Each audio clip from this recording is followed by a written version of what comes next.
Benvolgudes i benvolguts compatriotes.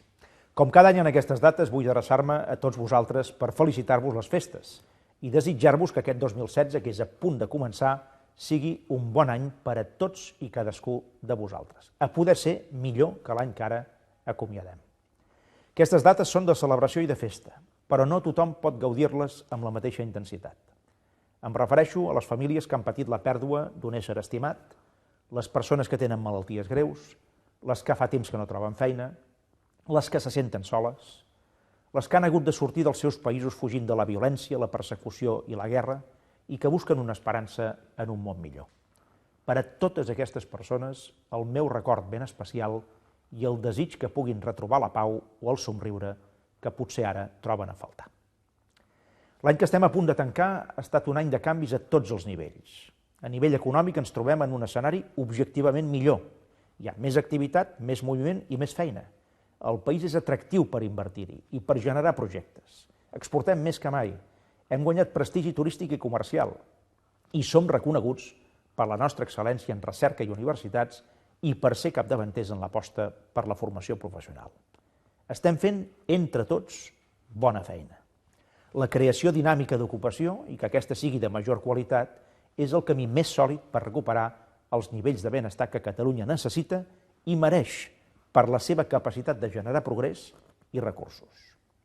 Tanmateix, a nivell social, massa conciutadans nostres pateixen encara els estralls que ha deixat una crisi d'una magnitud que no havíem vist en les darreres dècades. Situacions d'atur perllongat, joves en formació sense feines equivalents a la seva preparació, més risc de pobresa, més desigualtat i més precarietat són reptes que apareixen davant nostre en tota la seva cruesa i tota la seva crueltat. La societat i les institucions catalanes estem altament sensibilitzades davant d'aquestes situacions de vulnerabilitat i d'injustícia social. I treballem dia a dia a fi que les persones que més han patit aquests anys de dificultats acabin notant els efectes de la recuperació i d'una més justa distribució de la riquesa que crea el país. Una riquesa, per cert, que dissortadament no controlem i que ens marxa en unes proporcions elevadíssimes que acaben esdevenint lesives per al benestar d'una part molt majoritària de la societat catalana. No puc deixar d'esmentar que l'any 2015 hem vist molt de prop l'amenaça del terrorisme internacional. Des del Govern de Catalunya volem reformar un cop més la nostra determinació d'actuar a favor de la seguretat, contra tot tipus de violència i a favor de la convivència pacífica entre tots els pobles. Aquest 2015 ha estat també un any de canvis a nivell polític. Hem passat 3 cops per les urnes per triar els nostres representants públics a nivell local, nacional i estatal. Els ciutadans han decidit amb el seu vot quins són els representants que han d'assumir la responsabilitat de dirigir les institucions públiques en anys de gran complexitat i de reptes majúsculs com feia molt temps que no teníem. Una responsabilitat que no pots ni has de defugir un cop has passat per les urnes i has rebut el mandat democràtic de la població. En el nostre país hem parlat molt del dret a decidir que tenim com a nació. N'hem parlat i, més important encara, l'hem exercit. Les urnes, el 9 de novembre de l'any passat i el 27 de setembre d'enguany, constitueixen l'exemple més evident d'aquesta voluntat de decidir el nostre futur com a poble. Ara bé, al costat del dret a decidir hi ha el deure de decidir. D'aquest se'n parla menys, però en situacions complexes resulta indefugible. A Catalunya i a l'Estat s'han obert escenaris polítics d'una enorme complexitat.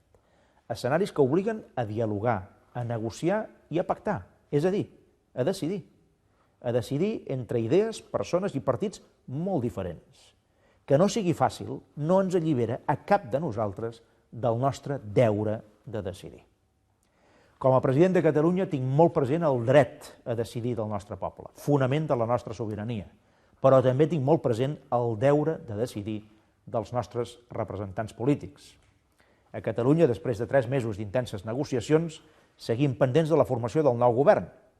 De fet, el termini legal per decidir si tindrem nou govern o eleccions acaba properament, el dia 10 de gener. Abans d'aquesta data, la llei no permet convocar les eleccions. I després d'aquesta data, la convocatòria és obligada. Per tant, queda poc temps i poc marge. A l'Estat la situació s'assimila en complexitat. Aquells que en les darreres setmanes han fet mofa i escarni de la situació política catalana hauran d'aplicar en les seves pròpies cases la teràpia per resoldre aritmètiques de suma molt complicada.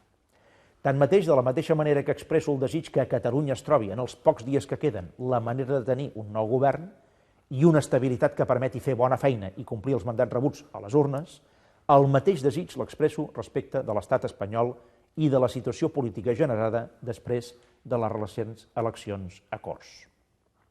A Espanya i a Catalunya li convenen governs estables, dialogants i oberts al pacte, cadascú des de la seva legitimitat democràtica.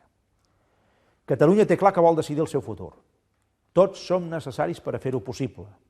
Seguir ignorant-ho o menystenint-ho no aportarà cap solució de futur. Vivim temps d'incerteses i, per tant, també d'oportunitats. El jonc més flexible és aquell que resisteix millor les inclemències del moment i pot tornar a redreçar-se quan aquestes inclemències han passat. Sapiguem, doncs, treure lliçons de les incerteses econòmiques, socials i polítiques d'aquests darrers anys per construir projectes de futur col·lectius on el progrés, el benestar, la justícia, la democràcia i la llibertat en siguin pilars fonamentals. És ben cert que estem vivint uns moments incerts, amb neguits i, cal dir-ho, algunes decepcions. Tanmateix tinc el ferm convenciment que el nostre país ha recorregut al llarg dels darrers pocs anys un camí realment extraordinari.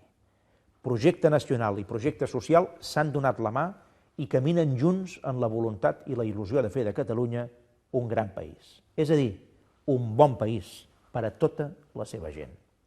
Confio que l'any que estem a punt d'encetar serà decisiu per convertir aquest anhel àmpliament compartit en una esplèndida realitat. Us desitjo, un cop més, un gran 2016 per a tots vosaltres i que pugueu gaudir-lo en companyia dels que més estimeu. Visca Catalunya!